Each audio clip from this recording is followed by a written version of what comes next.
So I'm using 6.5mm crochet hook and a medium worsted yarn. I'll start with a slip knot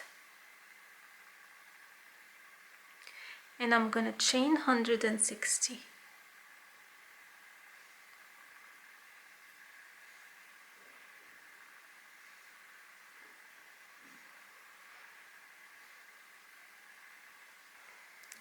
So in the second chain from the hook, I'm gonna make one single crochet. In the next chain, one double crochet. And I'm gonna repeat.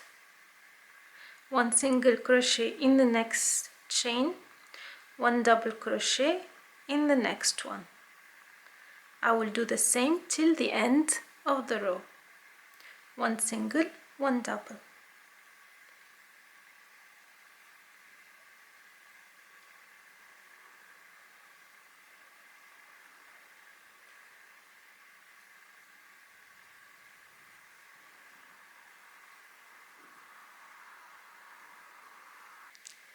So here a few more chains to work.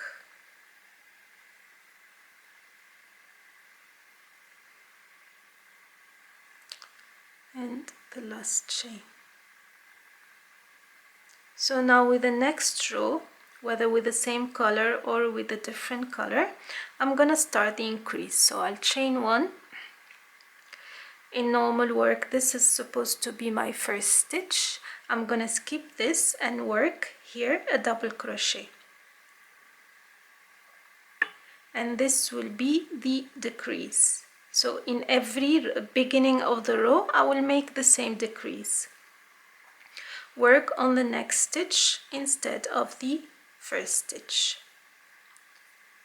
And the next step, I'm going to show you how to change color.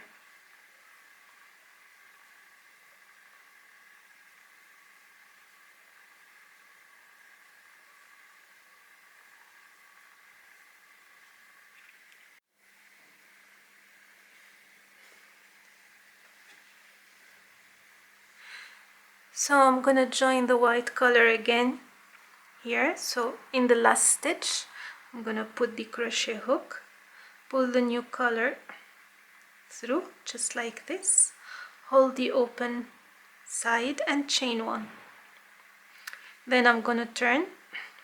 So to make the triangle shape, I'm going to skip this stitch, which is supposed to be the first stitch. I'm going to work a double crochet in the next stitch.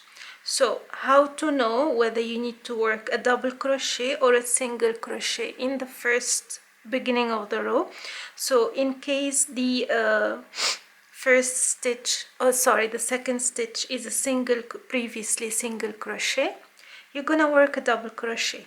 If it is a double crochet previously, you will work a single crochet till the end of your work, and then you continue the same. So next is single crochet, double, just the way I explain it. Then you can just come back here and secure your thread so it doesn't fall.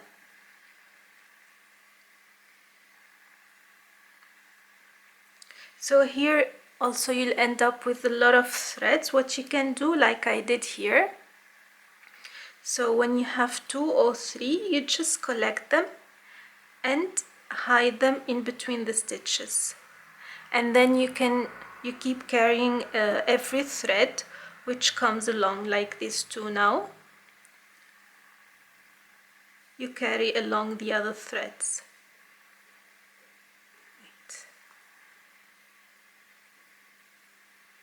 Now therefore, and you do the same.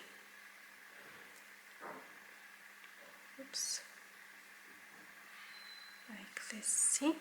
And then if you want later on at the end of the work, it's optional, you can add a single crochet row so to hide the extra thread, or you can simply cut them off.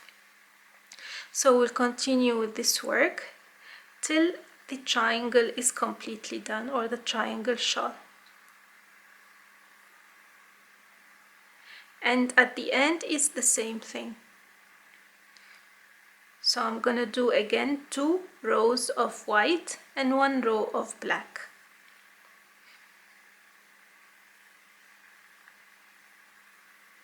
The joining is the same whether it's from the beginning in the first rows or in the middle rows.